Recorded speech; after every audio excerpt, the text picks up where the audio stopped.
Estamos de regreso en nuestro programa Historias de San Luis. El día de hoy estamos hablando sobre la exposición que hay en el Museo del Virreinato, denominada Galeón de Manila. Y tenemos como invitado especial el día de hoy al doctor Tomás Carrillo Una, que es profesor investigador en el Colegio de San Luis, pero quien además fue también embajador de México en Filipinas durante varios años. Doctor Carrillo, muchas gracias por estar con nosotros. Y yo quisiera, si por favor puede platicar a nuestro público televidente cuál es la importancia de la relación, el vínculo entre las Islas Filipinas y México. Muchas gracias por la invitación y a la directora del museo, Claudia Canales. Primero, me parece muy valioso que una exposición como la que proviene de Franz Mayer esté en este museo, esté en San Luis Potosí, por esta relación histórica que hay entre México y Filipinas, entre el continente americano y el continente asiático. Le hemos nombrado una historia olvidada porque la pregunta de investigación que hicimos cuando empezamos este trabajo de investigar sobre el tema, más allá de mi representación diplomática que tuve en Filipinas, fue por qué olvidamos una historia tan importante, prácticamente de 2 siglos y medio, que definió en mucho la vida de Filipinas y de México. Es decir, hay una gran ignorancia de ese tema, tanto en Filipinas como en México. Diría que primero es un tema conceptual. Cuando aprendemos desde niños en las escuelas en México la idea del mapa del mundo, siempre observamos el continente americano, luego nos movemos hacia lo que sería el oriente, hacia el este, al oriente, y vemos el continente europeo, el Medio Oriente, abajo África, y luego lo que llamamos lejano oriente. Algo que nos parece exótico, extraño. Así aprendemos nuestra ubicación en la geografía. Pero no obstante, en esta historia de este galeón de Manila y Acapulco, que fue a partir del 16 para Nueva España, ese territorio, mirándolo desde el otro lado, desde el Océano Pacífico, lo que sería hacia el poniente, eso debería de ser una historia familiar, debería de ser una historia conocida, debería de ser una historia que tendría que ser aprendida desde las primarias, desde la secundaria, la preparatoria y en la universidad, porque nosotros estamos íntimamente vinculados al mundo asiático. El galeón Manila y Acapulco es históricamente el puente de esa relación. Muy bien. Oiga, ¿y podría, por ejemplo, platicarle a nuestro público televidente cómo fue que Andrés Urdaneta encontró la ruta de regreso, la ruta que se denomina tornaviaje, y que hizo posible la comunicación, por lo menos una vez al año, entre la Nueva España y Filipinas? Primero habría que platicar de unos años antes. Estamos por celebrar, por conmemorar los 500 años de la conquista. Hay que recordar que en 1521, cuando cae la ciudad de Tenochtitlan, en ese momento Magallanes está llegando hacia la región de las Filipinas, de lo que hoy es Indonesia. Bueno, él ya no llegó a Indonesia, pero sí llegó a Filipinas, lo que hoy es Filipinas, en aquel primer viaje, que se considera el primer viaje que le da la vuelta al mundo, de circunnavegación, que se le atribuye a Magallanes, pero en realidad va a ser el Cano, porque Magallanes muere en el viaje y el Cano es el que va a terminar un viaje que dura de 1519 a 1521 al final. Ese es el inicio de ese contacto en donde no hay que olvidar que cruzan el Atlántico primero, dan la vuelta por lo que hoy se considera el Estrecho de Magallanes y llegan hacia lo que llamamos hoy el sudeste asiático. 5 años después, Hernán Cortés, por pedido del rey Carlos V, pero también por su intención de continuar en sus exploraciones, hace 4 galeones muy pequeños, barcos relativamente pequeños en Zacatula, y parten de Zihuatanejo en 1526-27, y quien lo conduce es Álvaro de Saavedra Cerón, que era primo de Hernán Cortés. Ese es el primer galeón, barco, digamos, que se construye en un puerto mexicano, en un puerto de Nueva España, y que llega hasta Filipinas. Es un barco que llevaba aproximadamente 50 personas. Iban 4 otras naves acompañándolo, y el único que llega es este. Cuando llega ya, encuentra algunos náufragos de 2 expediciones anteriores españolas a la región.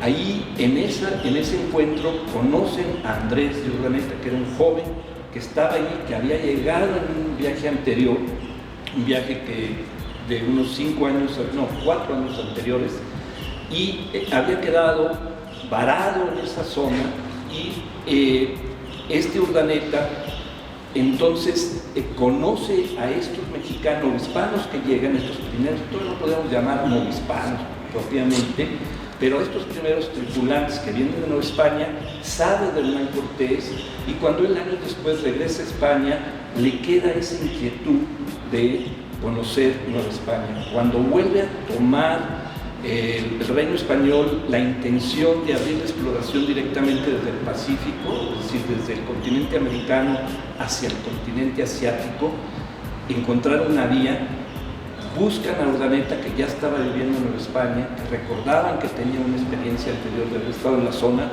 y le encargan subirse a ese galeón, que va a ser el galeón San Pedro, que va a salir en 1564 del puerto de la Navidad, en lo que hoy es el territorio de Jalisco, y van a encontrar lo que es el tornaviaje, es decir, van a llegar a Filipinas. Los barcos anteriores que intentaban cruzar se perdían en el regreso, sabían cómo llegar, pero al regresar se perdían. Y él va a encontrar que tiene que subirse hacia el norte, hacia lo que hoy es Japón, las islas de Japón, y de ahí hay una corriente natural del Pacífico que los lleva prácticamente a lo que viene siendo hoy en día California, y bajan y llegan hasta Acapulco. Esta aventura que se le conoce como el tornaviaje, va a dar origen a lo que muchos historiadores consideran hoy la primera experiencia realmente globalizadora, que va a ser el comercio entre el puerto de Manila y el puerto de Acapulco.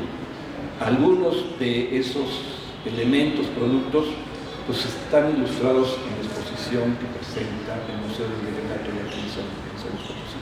Sí. Y de manera muy importante la cerámica, el trabajo en la cerámica, ¿verdad?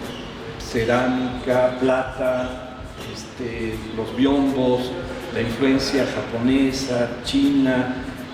Hoy en día hay 11 países en el sureste asiático. Esos 11 países, por mencionar algunos: Indonesia, Malasia, Singapur, Tailandia, Laos, Vietnam, Birmania. Birmania es Tailandia. Para mencionar todo esto, lo que era esa región que está asociada hoy en lo que se llaman los países del sureste asiático, todos esos países fueron parte de este comercio, que es riquísimo. Esta historia es verdaderamente inédita, riquísima, porque productos de Nueva España, de México, llegaron allá, no solamente productos, sino habitantes de Nueva España fueron allá y se asentaron allá, en esta región del sureste asiático. Bueno, y también tenemos personas provenientes del sureste asiático que se asentaron en la Nueva España, y al principio en la documentación se les denomina chinos.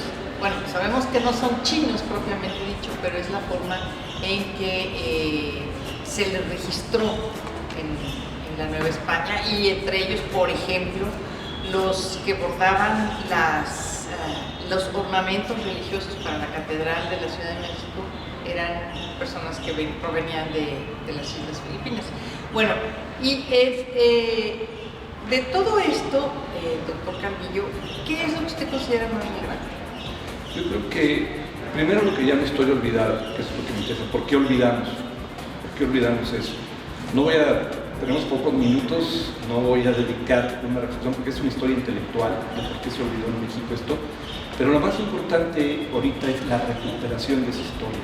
Yo podría decir, respecto a esta mención que hace de la influencia filipina en Nueva España, los trabajos de la doctora Paulina Machuca, por ejemplo, que ha trabajado muy bien las haciendas de la palma de coco en esa región, y demostrando cómo esta palma de coco se trajo desde las Filipinas de origen a la tuba, de origen al destilado, que algunos consideran fue lo que promovió el nacimiento del tequila que conocemos hoy en día.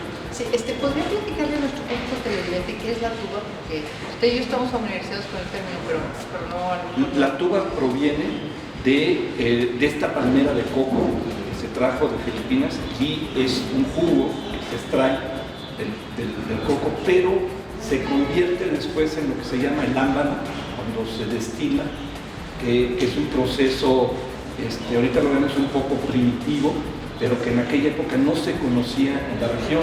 Por eso algunos consideran que en esa región de lo que es Jalisco, Nayarit, Colima, pudo haber estado el origen del destilado de los primeros agaves tequileros. Hay una influencia, pero me gustaría aquí detenerme en algo que creo que es muy importante.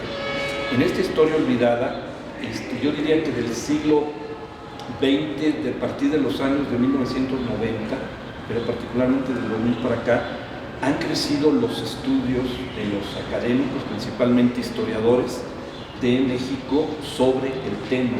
Quisiera mencionar a Camil Yuste, a Guadalupe Pinzón, a Cristina Torales,